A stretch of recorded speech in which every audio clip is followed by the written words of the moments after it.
Welcome to my channel. अभी हम लोग ऑब्जेक्टिव क्वेश्चन का सेट देखेंगे। आपको पता है कि आज संडे है, तो संडे के दिन हम लोग प्रत्येक संडे को जितना एक सप्ताह में आपको पढ़ाते हैं उसका ऑब्जेक्टिव 50 क्वेश्चन हम लोग बनाते हैं और उसका आपको सेट क्लियर करवाते हैं ऑब्जेक्टिव का। तो हम लोग स्टार्ट करते हैं। तो पहला क्वेश्चन आपका है, इटली एवं जर्मनी के एकीकरण के विरुद्ध निम्न में से कौन था? पहला ऑप्शन है आपका इंग्लैंड, रूस, ऑस्ट्रिया, फ्रांस। तो इसका आंसर आपका है ऑस्ट्रिया। ठीक है, जो इटली एवं जर्मनी के एकीकरण के विरुद्ध था, ये नहीं चाहता था कि इटली और जर्मनी का एकीकरण हो। ऐसा इसलिए क्योंकि इटली और जर्मनी के कुछ प्रांतों पर ऑस्ट्रिया का अधिकार था, इसका अधिकार था। अब जिसका अधिकार रहेगा वो कभी चाहेगा एक होगा, क्योंकि अगर एक हो जाता तो ऑस्ट्रिया को बाहर जाना पड़ता। जैसे हुआ, इटली का एकीकरण हुआ तो ऑस्ट्रिया को वापस जाना पड़ा, जर्मनी का एकीकरण हुआ तो उसको वापस जाना पड़ा। इसीलिए ऑस्ट्रिया जो था इटली एवं जर्मनी के एकीकरण के विरुद्ध था। ठीक है, नेक्स्ट क्वेश्चन आपका है, जर्मनी राइन राज्य का निर्माण किसने किया? तो जर्मनी राइन राज्य का निर्माण जो आपका किया था वो नेपोलियन ने किया था। नेपोलियन बोनापार्ट जब राजा बने थे, फ्रांस के राजा बने थे, तो उस समय जर्मनी जो आपका था वो लगभग 300 टुकड़ा में था, 300 टुकड़ों में बटा हुआ था। उस 300 टुकड़ों को इकट्ठा करके एक करके 39 टुकड़ों में समेट के उसका अलग नाम दे दिया, उसका नाम दे दिया राइन। तो ये आपका कहलाया जर्मन राइन। तो जर्मनी को 300 टुकड़ा में जो बटा हुआ था उसको समेट के 39 टुकड़ा में करके उसका एक अलग नाम दे दिया, उसका नाम दे दिया राइन। तो आपका कहलाया जर्मन राइन। तो जर्मन राज्य का निर्माण किसने किया? तो ये आपका हो जाएगा नेपोलियन बोनापार्ट। नेक्स्ट हम लोग आते हैं, रक्त एवं लौह की नीति का अवलंबन किसने किया? तो रक्त एवं लौह की नीति का अवलंबन जो आपका किए थे बिस्मार्क ने किए थे, जो जर्मनी के एकीकरण में काफ़ी योगदान दिए थे। कि कौन? बिस्मार्क। बिस्मार्क क्या थे? बिस्मार्क एक कूटनीतिज्ञ थे।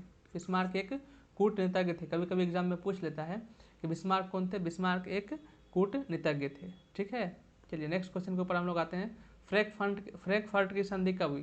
तो फ्रैंकफर्ट की संधि आपका 1871 में हुई थी।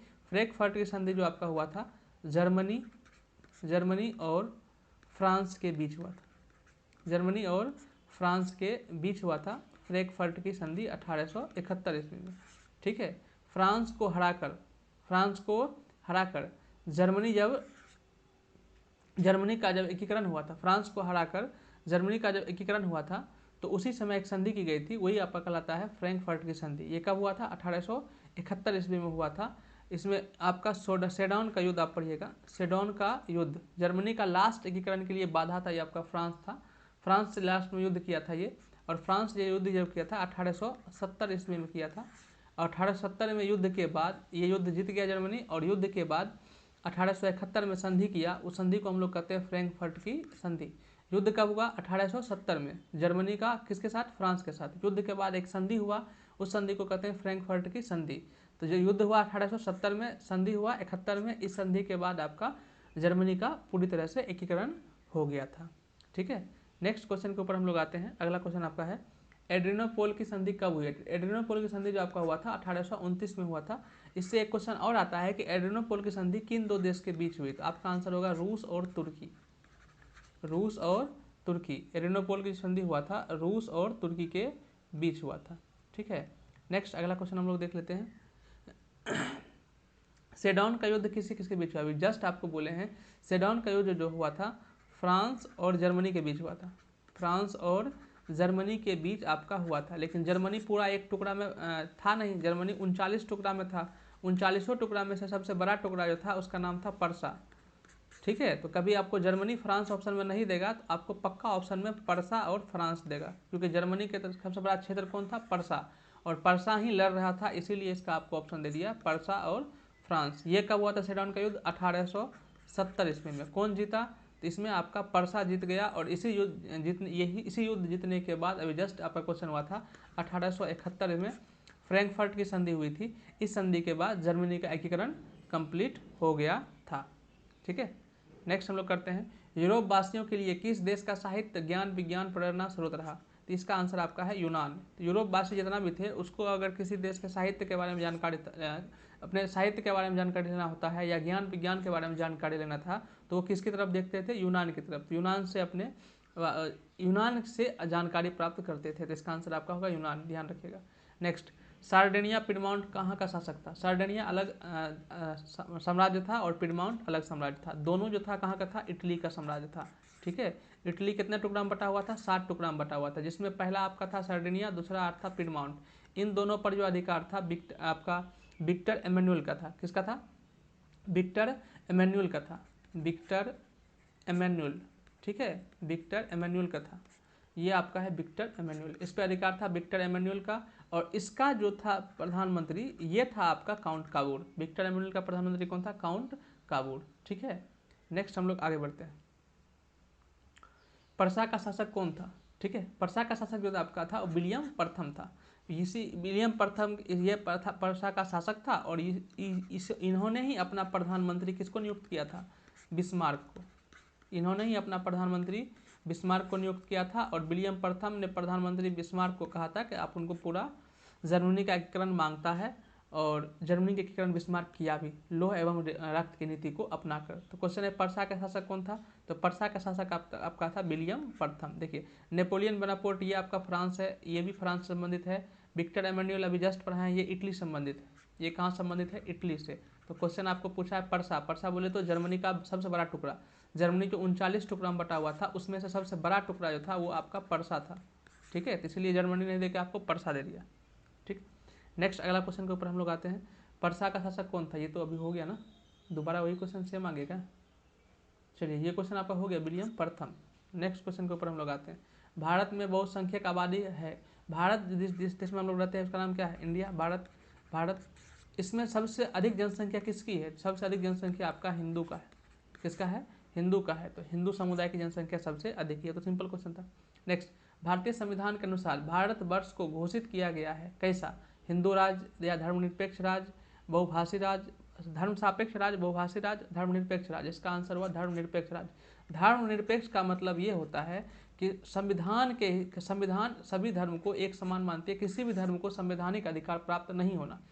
धर्मनिरपेक्ष का मतलब होता है किसी भी धर्म को संवैधानिक अधिकार, माने संविधान जो होता है किसी भी धर्म को कोई अधिकार नहीं देता है। तो संविधान के नज़र में सभी धर्म एक समान है। तो भारत किसी भी धर्म को ज़्यादा मान्यता नहीं देता है। भारत के नज़र में भारत के संविधान के नज़र में सभी धर्म एक समान है। वो तो कुछ नेता लोग होते हैं, ठीक है, मूर्ख जाहिल जपा नेता लोग होते हैं जो जनता लोग को धर्म के आग में झोंक देते हैं, और झुलसना किसको पड़ता है? जनता लोग को पड़ता है।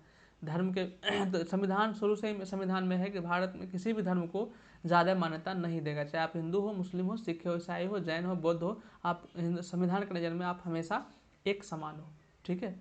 तो भारतीय संविधान के अनुसार भारत कैसा है? धर्मनिरपेक्ष राज्य है। नेक्स्ट, सत्ता की साझेदारी की एक अनूठी एवं सर्वोत्तम प्रणाली किस देश के विकसित किया था? आपको कहानी पढ़ाए थे सत्ता की साझेदारी, उसमें 2 देश की कहानी पढ़ाए थे आपको। एक पढ़ाए थे श्रीलंका की कहानी, एक आपको पढ़ाए थे बेल्जियम की कहानी, ठीक है, बेल्जियम की कहानी।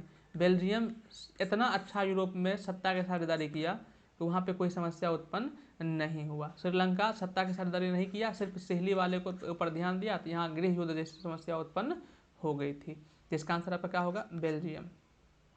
नेक्स्ट हम लोग आते हैं, निम्नलिखित व्यक्तियों में से कौन सा लोकतंत्र में रंग भेद के विरोधी नहीं थे? मैंने रंग भेद का विरोधी, मैंने रंग भेद का मतलब ये हुआ कि रंग के आधार पर आदमी में भेदभाव करना। तो ये कहाँ अभी देखा जाता है? ये अभी अमेरिका में देखा जाता है, ठीक है। रंग भेद, अगर आप काले हो तो आपको नहीं मानेगा आदमी, कोई गोरा आदमी है तो काला और गोरा रंग के आधार पर आपस में लड़ जाएगा, इसे कहते हैं रंग भेद। तो अगर काला गोरा में भेदभाव होगा, मान लीजिए आपके समाज में कोई आदमी काला होगा, कहेगा तुम कलवा है, तुम मंगरेला है, तुमको नौकरी नहीं देंगे, ठीक है। जो आदमी गोरका होगा, छिल्लल मुर्गा होगा, उसको नौकरी देंगे। तो ये सही है कि गलत है? आप बोलोगे ये गलत है। रंग के आधार पर कोई भेदभाव नहीं होना चाहिए, आदमी जैसन बन गया जो बन गया, ठीक है। तो रंग के आधार पर भेदभाव नहीं होना चाहिए। मार्टिन लूथर कहते थे नहीं होना, रंग के आधार पर भेदभाव नहीं होना चाहिए, ठीक है। और महात्मा गांधी भी कहते हैं रंग के आधार पर भेदभाव नहीं होना चाहिए। ओलंपिक धावक टोबी स्मिथ और जॉन कॉल्स भी कहते थे रंग के आधार पर भेदभाव नहीं होना चाहिए। जेड गुड्डी को जब कहा गया कि रंग के आधार पर भेदभाव नहीं होना चाहिए, ये कहना है रंग के आधार पर भेदभाव होना चाहिए। जो गोड़ बना दिया, मैंने भगवान जिसको गोरा बना दिया वो अच्छा है, जो काला बना दिया खराब है। ये पगलेट थे जो रंग भेद के विरोधी नहीं थे। मैंने इसको लगता था कि रंग भेद होना चाहिए। ये महात्मा गांधी थे, इसके रंग भेद के बारे में जब ये साउथ अफ्रीका गए थे तो ब्लैक रंग होने की वजह से, काला रंग होने की वजह से इसके पास फर्स्ट क्लास की टिकट थी। फर्स्ट क्लास की टिकट थी, फर्स्ट क्लास में अच्छा मतलब फर्स्ट क्लास सेकेंड क्लास आप लोग का रेलवे का टिकट होता है, तो इसमें फर्स्ट क्लास की टिकट थी। मैंने एसी का एसी तो नहीं, एसी समझ लो, अभी एसी समझ लो। फर्स्ट क्लास का मतलब होता है कि एक चैम्बर में एक ही सीट रहता है। अभी जैसे रेलवे में आप जाते हो तो 3 सीट इधर से रहता होगा, 3 सीट इधर से रहता होगा, है ना, ऊपर नीचे 3 इधर से 3 इधर से, नीचे वाला लोअर मिडिल और अपर। लेकिन फर्स्ट क्लास का मतलब होता है उसमें एक ही सीट रहता है, पूरे केबिन एक ही रहता है। तो ये इसके पास टिकट थे महात्मा गांधी के पास, लेकिन इसके ब्लैक रंग की वजह से इसको ट्रेन से फेंक दिया गया था। तो इन्होंने कसम खाया था कि तुम हमको ट्रेन से फेंके हो, तुमको हम साउथ अफ्रीका से फेंक देंगे। अंग्रेज यहाँ पे फेंके थे, तो अंग्रेज को वहाँ से भगाए थे कौन? महात्मा गांधी जी। तो महात्मा गांधी रंग भेद के विरोधी थे, ये तीनों थे, लेकिन जेड गुडी भाई साहब थे, ये रंग भेद के विरोधी नहीं थे। इसको लगता था कि रंग भेद होना चाहिए, तो ये गलत करते थे, इसको ऐसा नहीं करना चाहिए। ठीक है, नेक्स्ट अगला क्वेश्चन के ऊपर हम लोग आते हैं। अगला क्वेश्चन आपका है, अमेरिका में चलाए गए नागरिक अधिकार आंदोलन का मुख्य उद्देश्य क्या था? नस्ल आधारित भेदभाव, यही मिटाना। नस्ल आधारित मतलब उसका नस्ल अगर काला ब्लैक है, black and white, black and white के बीच, ये था नस्ल भेद। मतलब अगर अभी जस्ट बोले हैं कि नस्ल भेद होने रंग के आधार पर कहाँ हो रहा था समस्या? अमेरिका में। ये कर रहा था कि नहीं ऐसा नहीं होना चाहिए, ऐसा नहीं होना चाहिए। तो अमेरिका में रंग के आधार पर भेदभाव होता है। नेक्स्ट, श्रीलंका में बहुसंख्यक समुदाय की भाषा क्या था? जस्ट बोले थे श्रीलंका में सबसे अधिक भाषा के बोलते थे सिहली। कितना परसेंट? लगभग 74% सिहली बोलते हैं। उसके बाद क्या थे? तमिल। तमिल कितना परसेंट थे? तमिल आपका 18% था। इसमें से 13% श्रीलंकन तमिल थे, 5% इंडियन तमिल थे, जिसके बाप दादा श्रीलंका गए थे, वहीं पे बस गए थे। 7% ईसाई होते हैं, 7% ईसाई थे, और 1% आपका अदर धर्म के लोग वहाँ पे रहते थे। नेक्स्ट अगला आते हैं हम लोग, ऊर्जा के गैर परंपरागत स्रोत कौन से हैं? पारंपरिक स्रोत कौन से हैं? इसका आंसर आपका होगा विद्युत, जिसको मानव बनाता है। कौन बनाता है? मानव। तो कोयला प्रकृति द्वारा परंपरागत प्रकृति द्वारा बनता है, पेट्रोलियम प्रकृति द्वारा बनता है, प्राकृतिक गैस पेट्रोलियम, लेकिन विद्युत जो है वो मानव बनाता है। जब भी ऐसे भी देखो, जब भी आपको इस टाइप के क्वेश्चन मिले ना, तो आप ध्यान से देखिएगा, उसमें 3 ऑप्शन जो आपको होगा एक जैसा होगा, और एक ऑप्शन आपको अलग ही होगा। आपको ज़्यादा समझ में नहीं आएगा तो जो अलग होगा उसको मार दीजिए। जैसे कोयला धरती के अंदर से निकलता है, पेट्रोलियम धरती के अंदर से गैस, विद्युत को आदमी बनाता है, अपने आप नहीं बनता है। तो ये आपका विद्युत सबसे अलग था, तो ये आपका आंसर हो गया। बृहद क्षेत्र में जल की उपस्थिति के कारण पृथ्वी को कहते हैं कौन सा ग्रह? नीला ग्रह। यहाँ पृथ्वी को कौन सा ग्रह कहते हैं? नीला ग्रह। क्यों? क्योंकि यहाँ पे 71% पानी है। 71% क्या है? पानी है। ठीक है, नेक्स्ट अगला क्वेश्चन पे आते हैं, प्राकृतिक गैस किस खनिज के साथ पाया जाता है? जो प्राकृतिक गैस होता है वो हमेशा पेट्रोलियम के साथ पाया जाता है। किसके साथ? पेट्रोलियम के साथ। जो प्राकृतिक गैस आपका है किसके साथ पाया जाता है? पेट्रोलियम के साथ। ध्यान रखिएगा, बहुत ही इंपॉर्टेंट क्वेश्चन है। नेक्स्ट अगला क्वेश्चन, भारत की राष्ट्रीय पक्षी क्या है? सिंपल सा क्वेश्चन है, भारत के राष्ट्रीय पक्षी आपका मयूर है। ठीक है, नेक्स्ट अगला क्वेश्चन हम लोग आते हैं, कौन सा ऊर्जा स्रोत अनवीकरणीय है? ठीक है, ऐसे भी आप ऑप्शन देखो, ऑप्शन में जो आपको अलग लगेगा उसको क्वेश्चन मत पढ़ो। ठीक है, हमको अनवीकरणीय नहीं पता क्या होता है, भूल जाओ कुछ देर के लिए, आप सिर्फ क्वेश्चन पढ़ो। देखो, जल, सौर मैंने सूर्य का प्रकाश, पवन मैंने हवा, जल प्रकाश हवा, ये तीनों को आप बनाए नहीं हो। कोयला जो होता है, ये तीनों का प्रयोग आप एक बार कर सकते हो, दोबारा भी कर सकते हो। सौर ऊर्जा का प्रयोग आज किए हो कल भी करोगे, पवन हवा आज है कल भी है, लेकिन कोयला का प्रयोग अगर एक बार आप कर लिए हैं दोबारा उसका प्रयोग नहीं कर सकते। ये आपका हुआ अनवीकरणीय संसाधन। तो कोयला आपका है अनवीकरणीय संसाधन। नेक्स्ट, पौधे में वाष्प उत्सर्जन किस भाग से होता है? आपको जस्ट बायोलॉजी में पढ़ाए हैं, पौधे के अंदर वाष्प उत्सर्जन की क्रिया कहाँ से होती है? तो आपका आंसर क्या होगा? तना से। बायोलॉजी का 2 वीडियो डाला हुआ है, उसको जरूर देखिएगा, बहुत ही बेसिक कंसेप्ट के साथ बायोलॉजी आपको पढ़ा रहे हैं, उसको जरूर देखिएगा। ठीक है, तो पौधे में वाष्प उत्सर्जन की क्रिया कहाँ से होती है? तना से। क्या पढ़ाए थे? पौधे के अंदर सबसे ऊपरी भाग क्यूटिकल होता है। क्या होता है? क्यूटिकल होता है। क्यूटिकल के बाद इसके नीचे जो होता है आपका उसका त्वचा होता है। त्वचा के नीचे जाइएगा तो आपका स्पंजी पेरेन्काइमा होती है, स्पंजी पेरेन्काइमा होती है, स्पंजी पेरेन्काइमा होती है। और स्पंजी पेरेन्काइमा में कहीं कहीं खाली जगह रहते हैं, इस खाली जगह को वायु प्रकोष्ठ कहते हैं, वायु प्रकोष्ठ कहते हैं। ठीक है, और जो आपका क्यूटिकल होता है उसके बाद पत्ते का जो त्वचा होता है, त्वचा में कहीं कहीं छिद्र होता है, इस छिद्र को हम लोग वायु रंध्र कहते हैं, वायु रंध्र कहते हैं। अब ये वायु रंध्र की मदद से हवा जब अंदर जाता है तो हवा अंदर जाने के हवा के साथ हवा अंदर जाता है तो हवा में नमी की मात्रा भी रहती है, और ये नमी में जब सूर्य का प्रकाश पड़ता है तो ये नमी वाष्प बन के बाहर निकलती है। तो वाष्प बन के बाहर निकलती है तो उसी को कहते हैं वाष्प उत्सर्जन। वाष्प उत्सर्जन, ये कहाँ होती है? पत्ते में। कहाँ होती है? पत्ते में। ठीक है, नेक्स्ट क्वेश्चन के ऊपर आते हैं। मैग्नीशियम कहाँ पाया जाता है? इसमें टिक लगे क्या? मैग्नीशियम जो आपका पाया जाता है क्लोरोफिल में पाया जाता है। कहाँ पाया जाता है? क्लोरोफिल में। ये गलत टिक लगा हुआ है। मैग्नीशियम जो आपका पाया जाता है वो आपका क्लोरोफिल में पाया जाता है। ठीक है, नेक्स्ट अगला क्वेश्चन। पादप में जाइलम उत्तरदायी है किस लिए? जल का वहन के लिए। पादप के अंदर जो होते हैं, ये पादप लिखा होना चाहिए। पादप में जल का जाइलम का, पादप के अंदर दो प्रकार के आपको बताएं परिवहन ऊतक होते हैं। परिवहन का मतलब जो ट्रांसपोर्टेशन करते हैं, एक जगह से सामान को दूसरे जगह पहुंचाते हैं, उसे कहते हैं परिवहन। परिवहन ऊतक पौधे में दो प्रकार के होते हैं, एक आपका जाइलम होता है, एक आपका फ्लोएम होता है। एक आपका फ्लोएम होता है। जाइलम का काम होता है जड़ से जल को जहाँ ज़रूरत है वहाँ पहुँचाना। तो जल का परिवहन मैंने जल को एक स्थान से दूसरे स्थान तक कौन लेके जाता है? ये आपका लेके जाता है जाइलम। कौन लेके जाता है? जाइलम। ठीक है, अब फ्लोएम का काम क्या होता है? फ्लोएम का काम होता है भोजन को एक जगह से दूसरी जगह पहुँचाना। ठीक है, जब प्रकाश संश्लेषण होता है तो कार्बन डाइऑक्साइड और H2O और प्रकाश की आवश्यकता होती है। ठीक है, प्रकाश तो सूर्य से मिल जाता है, कार्बन डाइऑक्साइड वायुमंडल से मिलता है, किसके द्वारा? वायु रंध्र के द्वारा। हवा जो अंदर जाता है उसमें CO2 रहता है। नेक्स्ट H2O कहाँ से मिलता है? जड़ से मिलता है। पानी जो मिलता है जड़ से मिलता है। जड़ और प्रकाश संश्लेषण होता कहाँ है? तो प्रकाश संश्लेषण होता है पत्ते में। तो पत्ते के पास पानी पहुँचाता कौन है? तो यही जाइलम पहुँचाता है। जड़ से पानी लेके कहाँ पहुँचा देता है? पत्ते के पास पहुँचा देता है। ठीक है, नेक्स्ट अगला क्वेश्चन। प्रकृति में ऑक्सीजन का संतुलन कैसे बनता है? संयोजन विक्रिया से, प्रकाश संश्लेषण से, अपघटन से, इनमें से कोई नहीं। तो ये आपका होगा प्रकाश संश्लेषण से। किससे होगा? प्रकाश संश्लेषण से। ठीक है, नेक्स्ट हम लोग आते हैं अगला क्वेश्चन के ऊपर।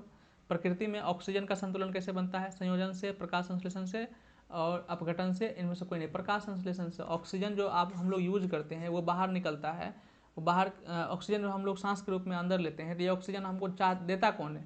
पौधा देता है। पौधे किस क्रिया के द्वारा ऑक्सीजन बाहर निकलता है? तो प्रकाश संश्लेषण से। अगर प्रकाश संश्लेषण बंद हो जाएगा तो हमको ऑक्सीजन मिलना बंद हो जाएगा। तो वही आपको कह रहा है कि प्रकृति में ऑक्सीजन का संतुलन कैसे बना रहता है? तो प्रकाश संश्लेषण के द्वारा बना रहता है। जो हम ऑक्सीजन यूज करते हैं वो उसको प्रदान कौन करता है? पौधे, प्रकाश संश्लेषण के द्वारा। स्टोमाटा पौधे के किस अंग में पाया जाता है? बहुत सुंदर क्वेश्चन है। स्टोमाटा का मतलब होता है वायुरंध्र। वायुरंध्र अभी जस्ट बताए हैं। वायुरंध्र किस में होते हैं? पत्तियां में होते हैं। कहाँ होते हैं? वायुरंध्र जो होते हैं वो पौधे, पत्ती के बारे में बहुत सुंदर क्लास किए हैं, उसको जरूर पढ़िएगा आप लोग। ठीक है, पत्ते का सबसे ऊपरी भाग जो होता है क्यूटिकल होता है। जो पत्ता आपका होता है सबसे ऊपरी भाग क्या होता है? क्यूटिकल होता है। इसके नीचे त्वचा होते हैं और यही त्वचा में कहीं कहीं छिद्र पाए जाते हैं। उसी छिद्र को हम लोग वायुरंध्र कहते हैं, स्टोमाटा कहते हैं। तो स्टोमाटा या वायुरंध्र कहाँ पाए जाते हैं? पत्तियों में पाए जाते हैं। ठीक है, नेक्स्ट अगला क्वेश्चन है। प्रकाश संश्लेषण कब होता है? अरे ये अपने आप टिक क्यों लग जाता है?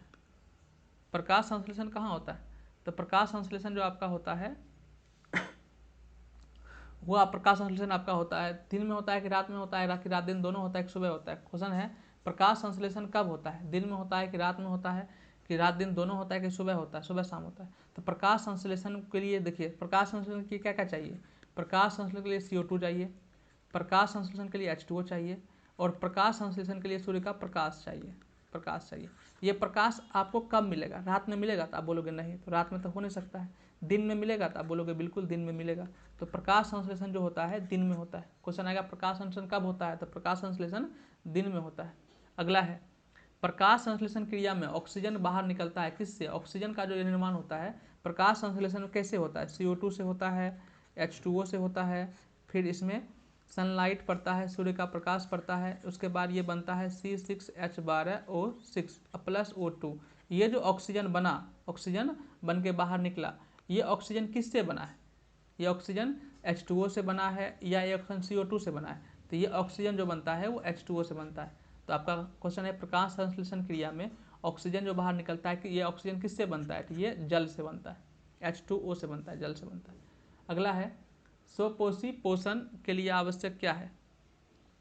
स्वपोषी पोषण के लिए आवश्यक क्या है? ऑक्सीजन आवश्यक नहीं है। ठीक है, स्वपोषी पोषण के लिए आवश्यक नहीं है ऑक्सीजन, क्लोरोफिल, सौर प्रकाश, जल, ये अपने आप टिक ले रहा है। ठीक है, तो फिर समझिएगा, सिर्फ देखते हैं कहाँ प्रॉब्लम आता है। आज देख लीजिए, फिर नेक्स्ट क्लास से हम लोग इसको क्लियर करेंगे। स्वपोषी पोषण के लिए आवश्यक नहीं है ऑक्सीजन, क्लोरोफिल, सौर प्रकाश, जल। स्वपोषी पोषण कौन करते हैं? पौधे करते हैं। तो पौधे के लिए पौधे स्वपोषी पोषण करते हैं। पोषण मतलब पौधे अपना भोजन बनाते हैं, मतलब पौधे प्रकाश संश्लेषण करते हैं। तो कुल मिला के साफ साफ क्वेश्चन आपको पूछ रहा है कि पौधे प्रकाश संश्लेषण जो करते हैं उसमें क्या आवश्यक नहीं है? तो क्लोरोफिल चाहिए, बिल्कुल चाहिए। क्लोरोफिल नहीं रहेगा तो वहाँ पे प्रकाश संश्लेषण होगा ही नहीं। सूर्य का प्रकाश चाहिए, जल चाहिए, लेकिन ऑक्सीजन नहीं चाहिए। ऑक्सीजन पौधे को नहीं चाहिए, ऑक्सीजन तो पौधा बाहर निकाल देता है, पौधे को ऑक्सीजन नहीं चाहिए। तो इसका आंसर होगा आपका ऑक्सीजन। नेक्स्ट क्वेश्चन है, निम्नलिखित में से कौन एक दहन है? निम्नलिखित में से कौन एक दहन है?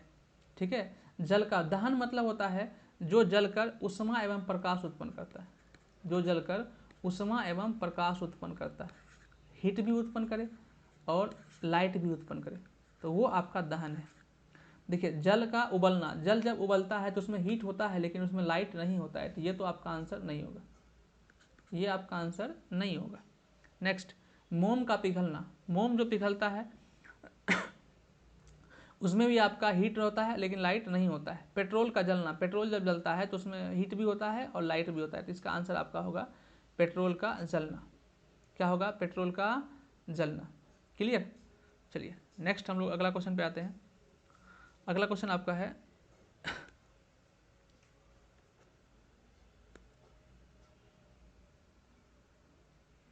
निम्नलिखित में से कौन दहन अभिक्रिया है? ये तो हो गया। नेक्स्ट, इतना ज़्यादा इसमें हो गया।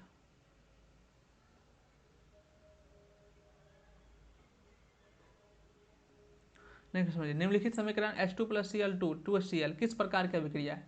H2 + Cl2 × 2HCl ये किस प्रकार की अभिक्रिया है? अपघटन अभिक्रिया है, संयोजन अभिक्रिया है, द्विविस्थापन अभिक्रिया है, एक विस्थापन अभिक्रिया। H2 + Cl2 से क्या बन रहा है? HCl बन रहा है। H2 + Cl2 से आपका HCl बन रहा है। आप सिर्फ ये देखिए कि H2 + Cl2 से HCl बन रहा है, तो आपका क्या अपघटन। अपघटन में क्या होता है कि एक पदार्थ दो पदार्थ में टूटता है, तो मैंने पहले एक होता है, बाद में दो या दो से अधिक बनता है, तो उसे कहते हैं अपघटन, मैंने टूटना। तो यहाँ क्या है? दो है, एक बन रहा है, ये टूट नहीं रहा है, ये जुड़ रहा है, तो जुड़ने वाले को कहते हैं संयोजन। संयोजन में क्या होता है कि दो पदार्थ मिलकर एक नए पदार्थ का निर्माण करता है, तो ये आपका होता है संयोजन, ये आपका होता है संयोजन। ठीक है, नेक्स्ट समझिए, द्विविस्थापन। द्विविस्थापन मतलब क्या होता है? ये दो जगह से विस्थापन होता है। जैसे आपका एक क्वेश्चन था आपको जो आपका बहुत ज़्यादा घिसपिट हो गया था, ये देखिए, ये किस प्रकार की अभिक्रिया है? Fe2O3 + 2L किस प्रकार की अभिक्रिया है? देखिए, Fe2O3 इसमें 2L, इसमें क्या हो रहा है? इसमें पहले ऑक्सीजन के साथ क्या था? Fe था, अल्युमिनियम अकेले था। अभी देखिए Fe अकेले हो गया है, ऑक्सीजन के साथ कौन आ गया है? अल्युमिनियम आ गया है। पहले O3 के साथ लोहा था, अब O3 के साथ अल्युमिनियम हो गया है। पहले अल्युमिनियम अकेले था, अब क्या हो गया? लोहा अकेले हो गया। इसमें क्या हुआ? इसमें Fe2O3 जो आप देख रहे हो ये यौगिक है, इसमें एक धातु है Fe, इसको Al जो है यहाँ से हटा दे रहा है। तो जब किसी धातु द्वारा किसी यौगिक से उसके धातु को हटा देता है तो यहाँ से क्या करेगा? अल्युमिनियम को Fe को यहाँ से बाहर निकाल देगा। देखिए Fe को यहाँ पे बाहर निकाल दिया। तो जब किसी धातु द्वारा किसी यौगिक से उसके धातु को विस्थापित कर देता है, हटा देता है, तो वैसी अभिक्रिया को विस्थापन अभिक्रिया कहते हैं। सिंपल सी बात है, समझिएगा। इसको हम लोग एक कहानी के साथ समझते हैं। एक किंग है और एक क्वीन है, ठीक है, दो किंग है और एक क्वीन है। इसमें से ये एक किंग है, बी एक किंग है और सी एक क्वीन है, ठीक है। अब जो ए किंग है वो कम पावरफुल है बी किंग की अपेक्षा, बी जो है ज़्यादा पावरफुल है, बी जो आपका है वो ज़्यादा पावरफुल है, एक कमज़ोर है। और क्वीन जो है क्वीन को किसी एक के साथ शादी करना है। अब एक किंग जो है वो ज़बरदस्ती सी के साथ शादी करना चाहता है, माने एक क्वीन जो है ज़बरदस्ती सी के साथ शादी करना चाहता है, तो ये आपका क्या हो जाएगा? ए सी। बाद में जब पता चलता है बी को तो ये भी आता है, ये कहता है ऐसे कैसे कर रहे हो भाई, जब ये इसका मन नहीं शादी करने का, तुम ज़बरदस्ती क्या कर रहे हो। तो बी जो था ज़्यादा पावरफुल था, ये क्या कर दिया? ए को मार के यहाँ से भगा दिया।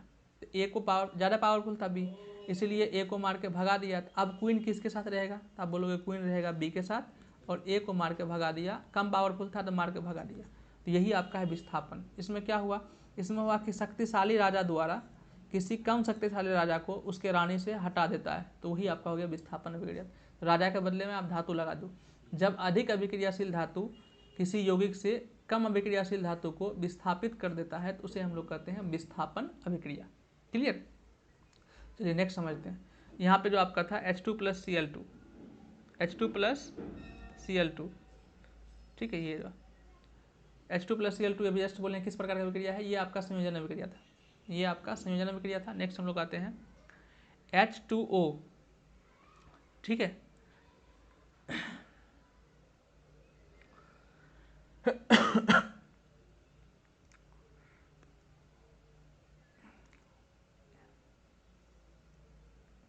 H2O हाइड्रोजन तथा ऑक्सीजन की परमाणु संख्या का अनुपात कितना है? बहुत सिंपल क्वेश्चन है, जो दिया हुआ है उसको लिख दीजिए H2O। इसमें पूछ क्या रहा है कि हाइड्रोजन तथा ऑक्सीजन का अनुपात, पहले हाइड्रोजन है तो हाइड्रोजन कितना है 2, उसके बाद ऑक्सीजन है तो ऑक्सीजन कितना है 1, तो ये आपका हो गया 2:1, यही आपका आंसर है। सिंपल क्वेश्चन है। अच्छा, इसी क्वेश्चन में आपको कहता कि H2O में ऑक्सीजन और हाइड्रोजन का अनुपात, ऑक्सीजन और हाइड्रोजन का अनुपात, तो ध्यान रखिएगा पहले क्या पूछा आपको, पहले है ऑक्सीजन, तो पहले ऑक्सीजन खोजिएगा, तो ऑक्सीजन कितना है इसमें 1, तो पहले ऑक्सीजन का लिखेंगे। उसके बाद क्या बोला है हाइड्रोजन, तो हाइड्रोजन बाद में है, तो हाइड्रोजन कितना है 2, तो ऑक्सीजन और हाइड्रोजन पूछता तो 1:2, पूछा क्या है हाइड्रोजन और ऑक्सीजन, मैंने पहले हाइड्रोजन को रखा है तो हम भी पहले हाइड्रोजन को रखेंगे, तो हाइड्रोजन कितना है 2, तो ये आपका होगा 2:1। किसी को दिक्कत यहाँ तक में? किसी को भी दिक्कत है तो नीचे कमेंट कर लीजिएगा। अगर वीडियो अच्छा लग रहा होगा तो वीडियो को लाइक कर दीजिएगा, कमेंट कर दीजिएगा और अपने दोस्त में शेयर कर दीजिएगा, और चैनल को जरूर से जरूर सब्सक्राइब कीजिएगा, क्योंकि जितना जल्दी हम लोग चैनल ग्रो करेंगे उतना जल्दी आपको लाइव क्लास देंगे। नेक्स्ट है जिंक कॉप, ये बार बार आता है, ये बहुत गलत बात है।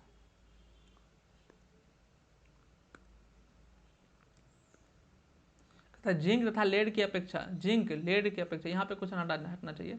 जिंक लेड और कॉपर की, जिंक तथा लेड कॉपर की अपेक्षा, ठीक है, ज़्यादा पावरफुल है, अधिक क्रियाशील है। ये क्या है? अधिक क्रियाशील। यहाँ पे जो दूसरा जगह पढ़ाते हैं ना, यहाँ पे आ गया, ये नहीं आना चाहिए, ठीक है, आज ही ऐसा हो रहा है, ठीक है, इसको हम लोग देखेंगे, ठीक करने की कोशिश करेंगे, ये नहीं होना चाहिए, ठीक है, ये सब जो होना चाहिए इसमें नहीं आना चाहिए, लेकिन आ गया तो क्या करोगे, पढ़ लीजिए, क्या कर सकते हैं। जिंक तथा लेड, जिंक तथा लेड, ठीक है, जिंक तथा लेड कॉपर की अपेक्षा, ठीक है, ज़्यादा पावरफुल है, अधिक क्रियाशील है, इसका आंसर हो जाएगा अधिक क्रियाशील, ठीक है।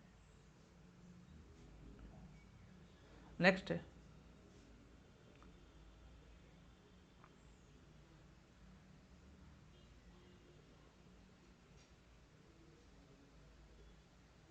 मैथ का क्वेश्चन, यहाँ पे क्यों आ गया? हाँ देखो आ गया क्वेश्चन, जिंक तथा लेड कॉपर की अपेक्षा क्या है? जिंक तथा लेड कॉपर की अपेक्षा अधिक क्रियाशील है, ठीक है। कॉपर, जिंक जो है, जिंक और लेड ये दोनों कॉपर की अपेक्षा अधिक अभिक्रियाशील है, तो इसका आंसर होगा अधिक अभिक्रियाशील। नेक्स्ट आइए, काली चूना पर जब जल डालते हैं, ठीक है, काली चूना पर जब जल डालते हैं तो अभिक्रिया कैसी होती है?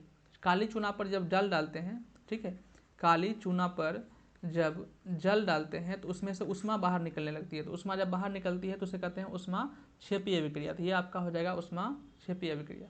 नेक्स्ट, काली चूना पर जब जल डालते हैं तो अभिक्रिया कैसी होती है? उष्मा क्षेपीय अभिक्रिया, क्योंकि काली चूना पर जैसे आप जल डालोगे तो उसमें से वो धीरे धीरे गर्म होने लगेगा, गर्म होने का मतलब उसमें से उष्मा बाहर निकलने लगता है, तो वैसी रासायनिक अभिक्रिया जिसमें उष्मा बाहर निकलता है उसे उष्मा क्षेपी कहते हैं, जिसमें उष्मा देने की आवश्यकता पड़ जाता है उसे उष्मा शोषी कहते हैं। माने हम उष्मा दे रहे हैं तो उष्मा शोषी, अपने आप अभिक्रिया के बाद उष्मा निकल रहा है तो उसे उष्मा क्षेपी, अभिक्रिया के बाद आवाज हो गया तो उसे कहते हैं विस्फोटक।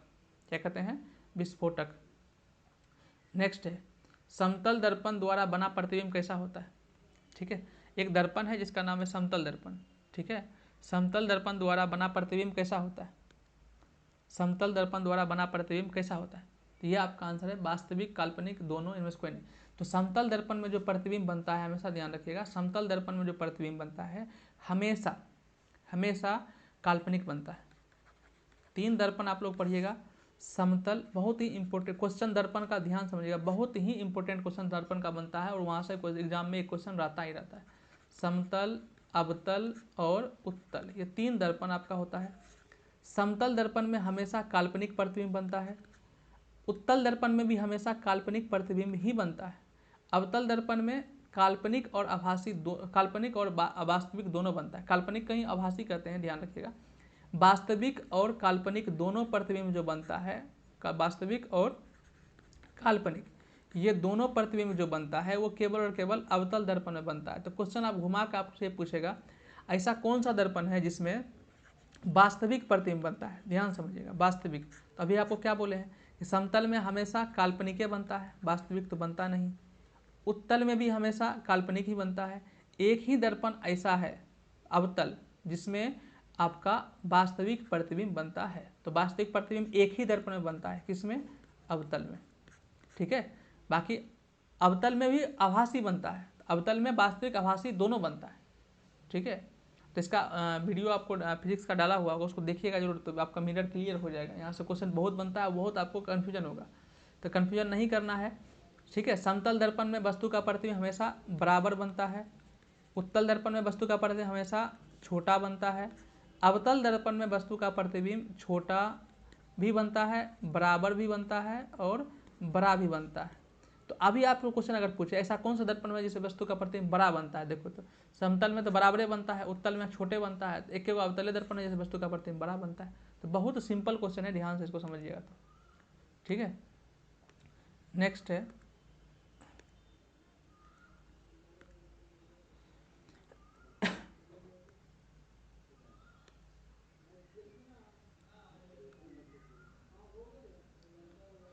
जस्ट बताए थे किस दर्पण में वस्तु का प्रतिबिंब छोटा बनता है। जस्ट बोले किस दर्पण में वस्तु का प्रतिबिंब छोटा बनता है। तो अभी जस्ट आपको इसी के पहले वाला सवाल बताए थे कि एक ही दर्पण ऐसा है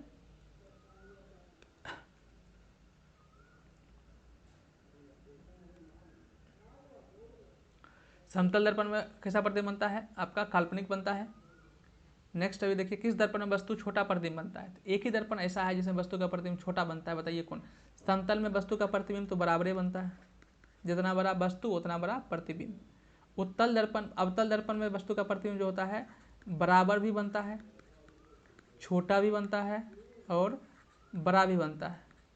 ठीक है। और उत्तल दर्पण में प्रतिबिंब जो है वो हमेशा छोटा बनता है। तो क्वेश्चन आएगा किस दर्पण में वस्तु का प्रतिबिंब छोटा बनता है। तो अवतल में भी बनता है, उत्तल में बनता है, लेकिन क्वेश्चन क्या पूछा है कि हमेशा छोटा बनता है। तो हमेशा एक के दर्पण में छोटा बनता है, वो आपका है उत्तल दर्पण। हमेशा छोटा बोलेगा तो उत्तल दर्पण, सिर्फ छोटा बोला तो अवतल में भी बन सकता है और उत्तल में भी बन सकता है, इसलिए इस क्वेश्चन को ध्यान से समझिएगा। नेक्स्ट है किस दर्पण में वस्तु का प्रतिबिंब बड़ा बनता है। अभी जस्ट आपको बताएं, तो बताइए किस दर्पण में वस्तु का प्रतिबिंब बड़ा बनता है। किस दर्पण, अगर यही क्वेश्चन होगा किस दर्पण में वस्तु का प्रतिबिंब बड़ा बनता है, तो बड़ा प्रतिबिंब किसमें बनता है कि एक के दर्पण ऐसा है जिसमें वस्तु का प्रतिबिंब बड़ा बनता है, वो आपका है अवतल दर्पण। तो अवतल दर्पण में वस्तु का प्रतिबिंब बड़ा बनता है। किस दर्पण में वस्तु का प्रतिबिंब हमेशा बराबर होता है, तो हमेशा बराबर कहा तो समतल दर्पण।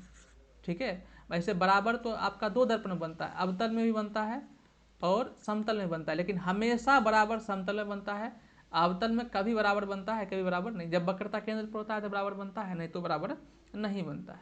नेक्स्ट क्वेश्चन है निर्वात में प्रकाश की चाल कितनी होती है। निर्वात में प्रकाश की चाल जो होती है वो 3 × 10⁻8 मीटर प्रति सेकंड होता है। ध्यान समझिएगा, इसका आंसर आपका मीटर प्रति सेकंड होगा। लेकिन अगर आपको किलोमीटर में सब ऑप्शन आपको किलोमीटर में ही दिया हो तब आपका होगा 3 × 10⁻5 किलोमीटर प्रति सेकंड। ऐसा इसलिए होता है कि 3 × 10⁸ मीटर प्रति सेकंड आपका है। मीटर को जब किलोमीटर में बदलते हैं तो वो 1000 से भाग देते हैं, तो 1000 से भाग देंगे तो ये आपका बन जाएगा किलोमीटर प्रति सेकंड। तो 1000 पावर मतलब 10⁻3, तो यह हो जाएगा 3 × 10⁸ बटे 10⁻3।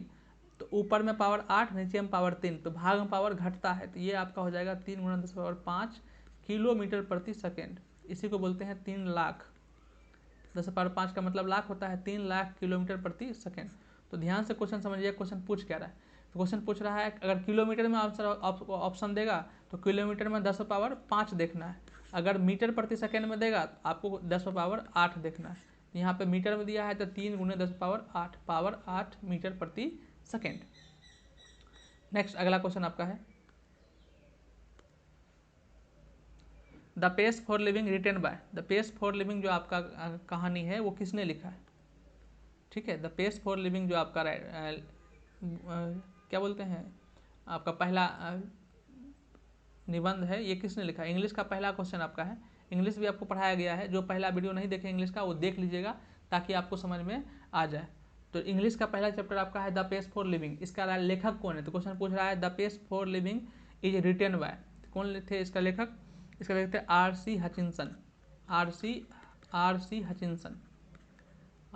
हचिंसन। ध्यान से समझिएगा, वेरी इंपॉर्टेंट है। ठीक है, इंग्लिश का आपको वीडियो डाला हुआ है, एक वीडियो आपको बढ़िया से उसको देख लीजिएगा ताकि समझ में आपको आ जाए, नहीं तो आप इंग्लिश छोड़ दोगे तो फिर दिक्कत है। ठीक है, तो द पेस फॉर लिविंग अगर पूछा है द पेस फॉर लिविंग के लेखक कौन है तो आपका है R.C. हचिंसन। कौन है? R.C. हचिंसन।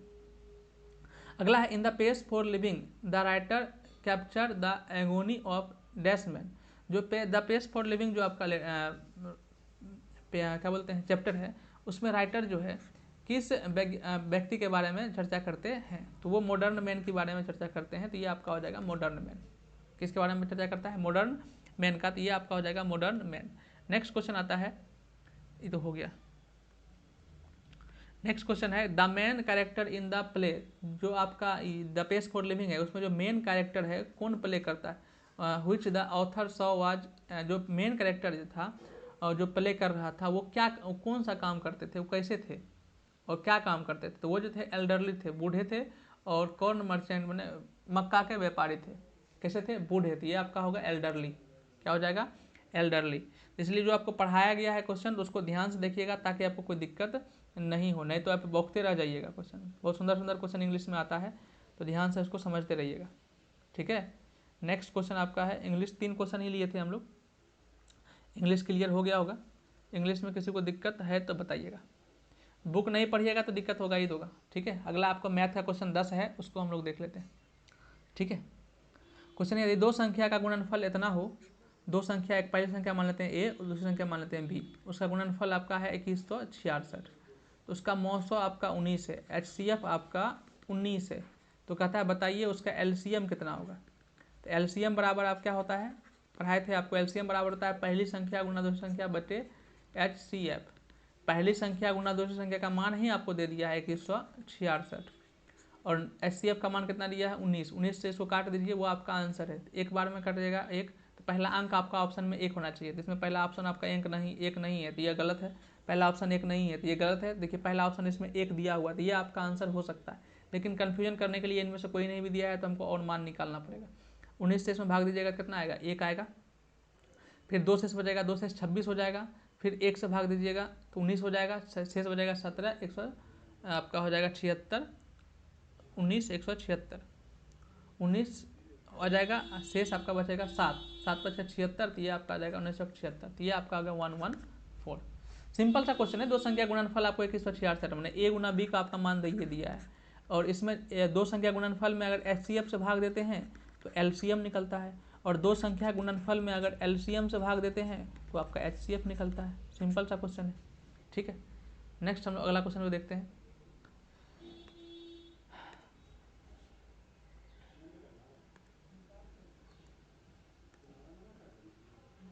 दूसरा क्वेश्चन है, यदि A बराबर दिया हुआ है 23 गुने 3 गुने 5 और B बराबर दिया है 24 गुने 5 गुने 7, तो इसका LCM पूछा है। जो कितना सुंदर क्वेश्चन, बहुत ही सुंदर क्वेश्चन है, थोड़ा सा दिमाग लगाओगे बन जाएगा, नहीं तो बॉक्स से रह जाओगे इस क्वेश्चन में। ठीक है, LCM बराबर आपको क्या बोले हैं? LCM बराबर बोले हैं आपको पहला संख्या गुना दूसरी संख्या बटे HCF, यही बोले हैं। पहला संख्या आपको दिया हुआ है, कितना दिया हुआ है? 23 गुना 3 गुने 5। दूसरा संख्या कितना दिया हुआ है? दूसरा संख्या दिया हुआ है 24 गुने 5 गुने 7। तो पहला संख्या गुना दूसरा संख्या, तो ए गुना बी लिख दीजिए। अब बटे HCF, अब बोलोगे सर इसमें HCF कहाँ है? HCF हम कैसे लिखेंगे नीचे में? तो HCF आप यहाँ से निकाल लीजिए। 23 है, 3 है, 5 है, 24 है, 5 और 7 है, तो HCF कैसे निकालते हैं? दोनों संख्या में जो मिलता है वो HCF होता है। 23 इसमें है लेकिन इसमें नहीं है तो HCF नहीं होगा। 3 इसमें है लेकिन इसमें नहीं है तो HCF नहीं होगा। 5 इसमें है और 5 इसमें भी है, तो HCF कितना हो जाएगा 5। तो ये आपका HCF है, HCF से काट दीजिए, बाकी जो बचता है उसको गुना कर दीजिए, वही आपका आंसर है। 23 गुना 3 आपका हो जाएगा 69, 24 गुना 5 आपका हो जाएगा 120, फिर बचा 7 तो आपका 7 हो जाएगा 69 गुना 12 7 84 और 840 हो जाएगा। 69 गुना 840 कीजिएगा, 0 9 6 54, 69 होगा, 23 69 होगा ना, ये उससे गुना कर दीजिएगा। ये शायद आपका ऑप्शन गलत है, मेरे हिसाब से तो ऑप्शन गलत है, मेरे हिसाब से तो ऑप्शन गलत है, बाकी आप देख लो। 23 3 5, 24 5 7, 24 गुना 5, 24 गुना 5 करेंगे 120 हो जाएगा, गुना 7 करेंगे तो आपका वर्ष 84 चल। मेरे हिसाब से इसका ऑप्शन गलत है, 69 गुना 840 कर लीजिएगा, जो आपका आएगा वो आपका आंसर है, इसको चेंज कर दीजिएगा, ठीक है। मेरे हिसाब से ऑप्शन गलत है। चलिए नेक्स्ट हम लोग अगला क्वेश्चन पे आते हैं। अगला क्वेश्चन आपका है 144 के अभाज्य गुणनखंड में 2 का घातांक कितना है। तो किसी का घातांक अगर निकालना होता है तो सबसे पहले हम उसका क्या निकालते हैं, फैक्टोरियल निकालते हैं। तो 144 का हम फैक्टर करेंगे तो 2 डालेंगे, कितना आएगा 72, 2 फिर आएगा कितना आएगा 36, फिर 2 आएगा आपका 18, फिर 2 आपका आएगा 9। अगर देखो 2 का पूछा है तो आप यहीं तक बना लोगे, यही आपका आंसर निकल जाएगा। लेकिन आपको मन है और आगे बनाने का तो आपकी इच्छा है, नहीं तो यहीं तक में आपका आंसर आ जाएगा। गिन लो कितना है, 1 2 3 4, ये जितना 4 2 आएगा वही आपका आंसर है। जब भी आपका घातांक पूछेगा तो आप उसका गुणनखंड निकाल लीजिएगा, जिसका पूछ रहा है उसकी संख्या गिन लेना, वही आपका आंसर है, ठीक है।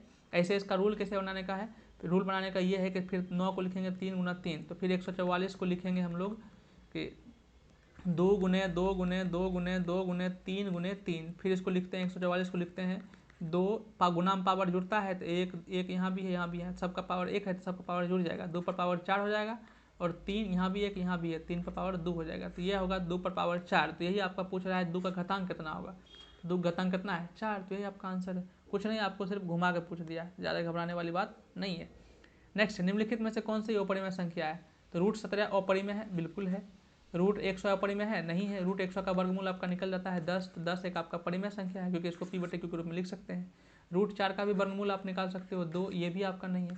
रूट 16/√25, देखिए रूट 16 का वर्गमूल 4, 25 का वर्गमूल 5, तो ये तीनों आपका परिमेय संख्या है, केवल आपका रूट 17 आपका अपरिमेय संख्या है, ठीक है। नेक्स्ट क्वेश्चन के पे आता है, 2 लगातार संख्या का मौसम कितना होगा। वेरी वेरी इंपॉर्टेंट क्वेश्चन, 2 लगातार संख्या, ठीक है। तो 2 लगातार संख्या में आपको दे देगा, मान लेते हैं 5 और 6 दे दिया, इसका HCF कितना होगा, तो इसका HCF आपका होगा 1।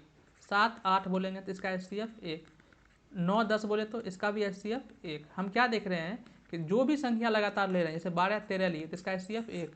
कोई भी संख्या अपना मन से लीजिए 20 21, इसका HCF 1। तो हम क्या देख रहे हैं कि 2 लगातार संख्या जैसे लेते हैं तो उसका HCF आपका निकल जाता है 1, ठीक है। तो 2 लगातार संख्या का HCF कितना होगा 1। इस क्वेश्चन को घुमा के पूछेगा, बोलेगा एक संख्या x है, अगला संख्या x+1 है, तो इसका HCF कितना होगा। देखो एक संख्या x है, उसका अगला संख्या x+1 ही होगा। जैसे 2 का अगला कितना होगा 3, तो x का अगला कितना होगा x+1। तो 2 लगातार हुआ, 2 3 लगातार हुआ तो x+1 भी लगातार हुआ, इसका भी HCF कितना आएगा 1। तो घबराने वाली बात नहीं है। तो क्वेश्चन को अगर घुमा के पूछा कि x और x+1 का HCF कितना होगा, तो वो आपका 1 होगा। या फिर बोला x+5 और x+6 का HCF कितना होगा, तो वैसे इसका सेम टू सेम इसका भी 1 होगा, क्योंकि x+5 के बाद अगला संख्या आपका x+6 ही आएगा, उसका HCF आपका 1 होगा। क्लियर। किसी को दिक्कत है तो कमेंट कीजिए, अगर नहीं दिक्कत है तो मज़े में ज़िंदगी बिताइए, ठीक है। चलिए अगला क्वेश्चन को पढ़ाते हैं। निम्नलिखित में से कौन कोसेक थीटा के बराबर है। तो आपको पढ़ाए थे कोसेक थीटा, कोसेक थीटा बराबर होता है 1/sin थीटा, ये आपको पढ़ा चुके हैं। अगर आपको नहीं पता है त्रिकोणमिति का वीडियो देख लीजिएगा, 2 वीडियो इसमें आपको बताए हैं। दोनों वीडियो में आपको, पहला वीडियो में त्रिकोणमिति क्या है, कहाँ से आया, ये बताए हैं। दूसरा में साइन थीटा कॉस थीटा के बारे में क्लियर कर दिए हैं। अब नेक्स्ट वीडियो जो उसमें आएगा उसमें आपका सवाल आएगा 8.1। तो कोसेक थीटा बराबर क्या होता है 1/sin थीटा। क्लियर। तो इसका आपका आंसर हो जाएगा 1/sin theta, option number C. Okay next question पे आते हैं। आज का लास्ट क्वेश्चन, आज का लास्ट क्वेश्चन, 50 क्वेश्चन का सेट था, हमने आज का लास्ट क्वेश्चन का देख लेते हैं। साइन ए बराबर दिया हुआ है, साइन ए बराबर दिया है 8/17, ठीक है। आपको क्या बोले हैं, ये जो साइन ए होता है ये अनुपात होता है। तो साइन ए बराबर 8/17 होता है, जिसको कांस्टेंट के रूप में क्या मानते हैं ए। और साइन ए का साइन का फॉर्मूला क्या होता है, साइन जो फॉर्मूला होता है, साइन एक अनुपात है किसका, लंब और कर्ण का। तो लंब बटे कर्ण मैंने आपका परपेंडिकुलर बटे हाइपोटेनियस, बराबर आपका हो गया 8/17। कांस्टेंट को मानते हैं के, परपेंडिकुलर आपका होता है 8 के और आपका हाइपोटेनियस हो जाता है आपका 17K। फिर नेक्स्ट हम लोग निकालते हैं यहाँ से बेस, मैंने आधार निकालते हैं। लंब आधार आपको दिया हुआ है, लंब और कर्ण आपको दिया हुआ है, तो क्या निकालोगे, आधार निकालोगे। आधार बराबर रूट अंडर कर्ण स्क्वायर माइनस लंब स्क्वायर, 17 का स्क्वायर 225, 8 का स्क्वायर 64, घटाओगे तो 189, 189 का वर्गमूल आपका आएगा 17, 189, 169 आएगा ना। 17 का स्क्वायर 289, 8 का स्क्वायर 64, ठीक है। तो ये आपका आएगा 169, कितना आएगा 169 आएगा, 225 आएगा। 17 का स्क्वायर 289, 8 का स्क्वायर 64, तो ये आपका आएगा 225, कितना आएगा 225। यहाँ 17 के है ना, ये 8 के है, ठीक है। तो 17 का स्क्वायर 289, 8 का स्क्वायर 64, 200 घटाइएगा 225, 225 का वर्गमूल जो आपका आएगा वो आपका 15 आएगा। तो आधार का मान आपका निकल जाएगा 15K। पूछ क्या रहा है, कॉट ए, कॉट बराबर होता है लंब आधार बटे लंब, आधार बटे लंब। फार्मूला आपको याद रखना पड़ेगा, कैसे याद करना है उसमें बताए थे, उसको देख लीजिएगा, उस वीडियो को देख लीजिएगा। आधार का मान आप कितना निकाले हो, आधार का मान निकाले हो आप 15K, और लंब का मान दिया हुआ है आपका, लंब का मान दिया हुआ है आपका 8K, ठीक है। तो 15/8 आपका हो गया, 8 कट गया, तो 15/8 आपका आंसर है, 15/8 आपका आंसर है। अब इस सवाल को बिना बनाए हुए हम आपको, जैसे आप इतना बनाए हो ना, तो इस सवाल को बिना बनाए हुए आपको आंसर निकाल के दिखाते हैं, ठीक है। आप ही खुद बताओगे कॉट बराबर क्या होता है, आप बोलोगे सर कॉट बराबर होता है आधार बटे लंब, आधार बटे लंब। आप ये बताओ, आपको मान किसका दिया है, साइन का 8/17, साइन का क्या होता है लंब बटे कर्ण, लंब बटे कर्ण, ये आपको दिया है 8/17। आप ये बताइए आधार बटे लंब है तो आपको किसका मान दिया हुआ था, आप बोलोगे लंब का मान दिया है, कितना, लंब का मान दिया है 8। तो 8 कहाँ होना चाहिए इस सवाल में, 8 होना चाहिए नीचे। इस ऑप्शन में देखो तो नीचे कितना है, नीचे 15 है, तो ये नहीं हो सकता, नीचे 15 है, ये भी नहीं हो सकता, नीचे आपका 8 है, ये आपका हो सकता है, ये नीचे 17 है, तो ये भी नहीं हो सकता। एक एक ऑप्शन है, ये है जिसके नीचे में 8 है, तो बिना बनाए हुए भी इसको आप बना सकते हैं। क्लियर, समझ में आ गया होगा। अगर आज का क्लास अच्छा लगा होगा तो वीडियो को लाइक कर लीजिएगा, नीचे कमेंट कर लीजिएगा, और चैनल को ज़रूर सब्सक्राइब कर लीजिएगा, और अपने ग्रुप में भी, दोस्त के ग्रुप में भेज दीजिएगा, उसको बोलिएगा कि अच्छा है, सब्सक्राइब कर लीजिए। ओके, मिलते हैं हम लोग अगले क्लास में।